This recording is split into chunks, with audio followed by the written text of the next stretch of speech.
मेरा नाम पलक प्रसाद है और मैं बिहार से रहने वाली हूँ। मुजफ्फरपुर जिले की बसंत गांव पड़ता है मेरा।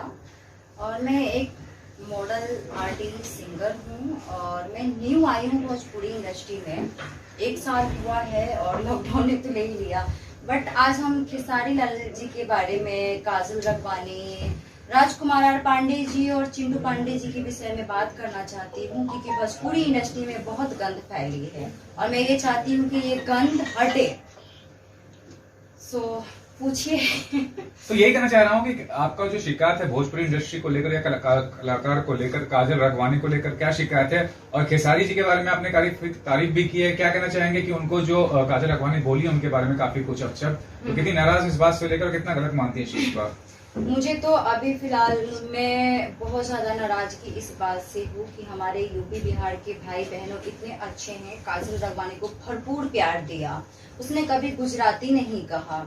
गुजरात में इतने हंगामे हुए, बिहार यूपी वाले को डंडे मार मार के भगाए गए, लेकिन फिर भी उसको इज्जत सम्मान मिला। किसी ने ये नहीं कहा गुजराती इसको काम मत दो, या इसकी मूवी भोजपुरी इंडस्ट्री में रिलीज मत होने दो, या यूपी बिहार में थिएटर में रिलीज मत होने दो। इनका मूवी हमेशा अच्छा आया और अच्छे काम किए, इन्होंने भरपूर प्यार मिला। लेकिन एक इंटरव्यू में मैंने कल ही सुना, ये कहती कि मैं गुजराती हूँ तो क्या मेरे अंदर इंसानियत नहीं है? मैं भी हर जगह जाती हूँ, मैं भी काम करती हूँ, मैं भी इंटरव्यू। ये तुम्हारा कहने का मकसद क्या था? तुम कहना क्या चाहती हो?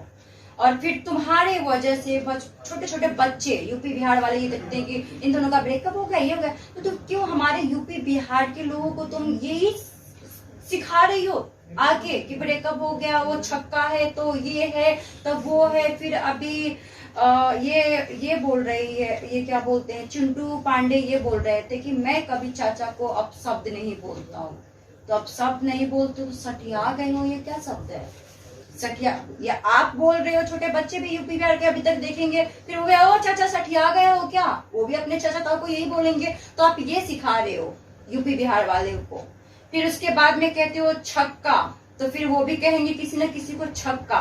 तो यही आप संस्कार है आपके, और यही आप हमारे यूपी बिहार वालों को आप दे रहे हो। क्या ये सही है? नहीं है ना।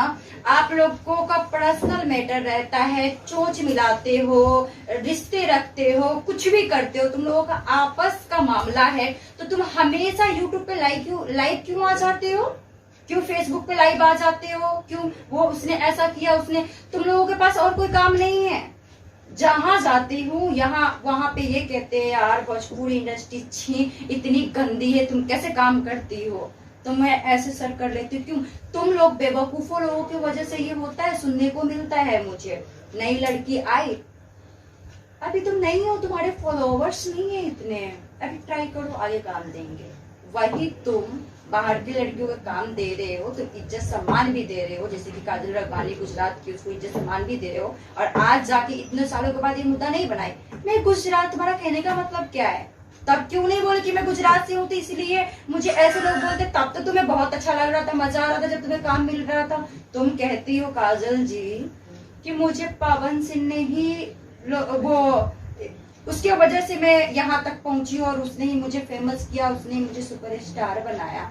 पवन सिंह ने ही गाना कर लिया, ठीक है, उसने ही देखा, उसने व्यूज बढ़ा दिए, उसने हर चीज कर दिया। ये यूपी बिहार वाले तो बेवकूफ है, उसने तो देखा ही नहीं, फालतू में तुम्हारे वीडियो देखते हैं। मैं तो ये कहना चाहती हूँ यूपी बिहार वाले लोगों को, अब भोजपुरी इंडस्ट्री को बैन क्यों नहीं करते हो ऐसी लड़कियों को? क्योंकि एक ही लड़की को पकड़ के रहती है, छोड़ने का नाम ही नहीं लेती, इसलिए दूसरी लड़की को चांस नहीं मिलता काम करने के लिए। ये तुम जैसे लड़कियों की वजह से होता है। आर्टिस्ट हो, आर्टिस्ट की तरह क्यों नहीं रहती हो? क्यों चोच मिलाती हो हीरो से? फिर उसके बाद मिला लेती हो, हर चीजें कर लेती हो, कड़ा कड़वा जब हो जाता है तब आप तुम्हें दिखता है कि वो शादीशुदा है, बच्चे का बाप है, तो वो तो ये है तो वो है। और अभी एक मुद्दा और सुना मैंने, राजकुमार आर पांडे जी के बारे में बोलते हैं कि मैं सुसाइड कर लूंगा। फिर उसके बेटा एक इंटरव्यू में कहते हैं, चिंटू पांडे जी ये कहते हैं कि सुशांत सिंह राजपूत के नाम लेते हो तो तुम्हें शर्म नहीं आता है? छी, मरे हुए इंसान को तुम लोग बार बार नाम यूज करते हो।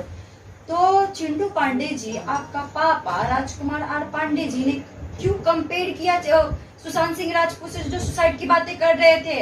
क्या आपको किसी कट्टे लेके काटने के लिए गए थे, या बाघ है जो ले जाएंगे आपको, या कोई डाकू है? बताओ आप मुझे, या कोई आतंकवादी है वो जो आपको मार देंगे? क्या कानून नहीं है इंडस्ट्री में? क्या कोई अच्छे भले लोग नहीं है? कोई, तुम लोग किसी भी मुद्दे को मुद्दा बनाते हो। छोटे छोटे बच्चे देखते, शर्म नहीं आता है क्या? पढ़े लिखे हो, इतना सारा काम किया है भोजपुरी इंडस्ट्री में, हमारी भोजपुरी इतना घटिया क्यों कहलाती है? तुम लोग जो छोटे छोटे मुद्दे पर लाइव आते हो, इतनी छोटी सी बात को बढ़ाना जरूरी है?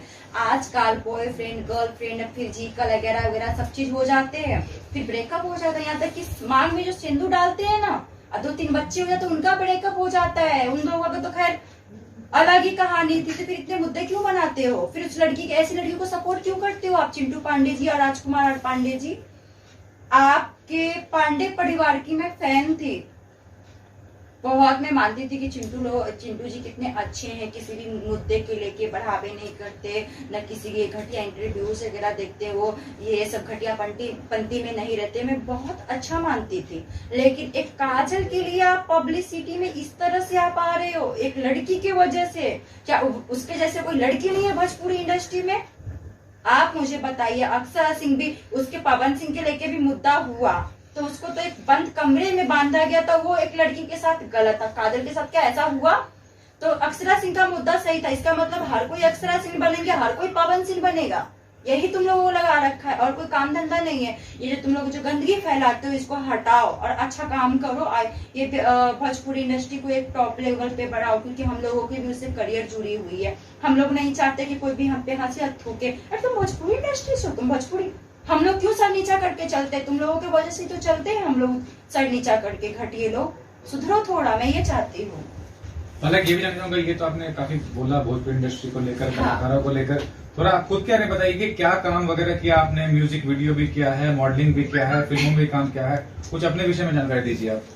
देखिए सर, मैं तो शुरुआत मॉडलिंग से की हूँ। फैशन वीक में मैंने मिस इंडिया का अवार्ड जीता, फिर मैंने मिस दिल्ली रही, मिस हरियाणा रही, और मैंने एक बॉलीवुड मूवी में सेकेंड लीड किया हमने, और भोजपुरी में 3-4 हमने एल्बम भी किए, और एक अभी प्रेजेंट टाइम में एक मूवी मिली है अविनाश शाही के साथ में, दीपू की दुल्हनिया, वो मैंने, और अभी मैंने खुद सिंगिंग करना चालू कर दिया है, और बहुत अच्छी अच्छी गाने अभी हमने गाए हैं। और देखिए कुछ दिनों के बाद देखने को मिलेगा, क्योंकि भोजपुरी इंडस्ट्री में जल्दी करके ये ना बिहारी लोग ही बिहारी लोगों को सपोर्ट नहीं करता। ये सबसे घटिया पंथी। अरे तुम लोगों पे तो घिन आता है मुझे सबसे ज्यादा, क्योंकि हमारे गांव की, हमारे जगह की लड़कियों को तुम लोग सपोर्ट, ये हमारी बात ही नहीं चल रही है। हमारे जैसे न जाने कितनी लड़कियों की उनकी बात चल रही है। और ये भी कहना चाहूंगा पलक, जिस तरह का आपका व्यक्तित्व है, जिस तरह से बात करती हैं, बिग बॉस में जाने के लायक हैं।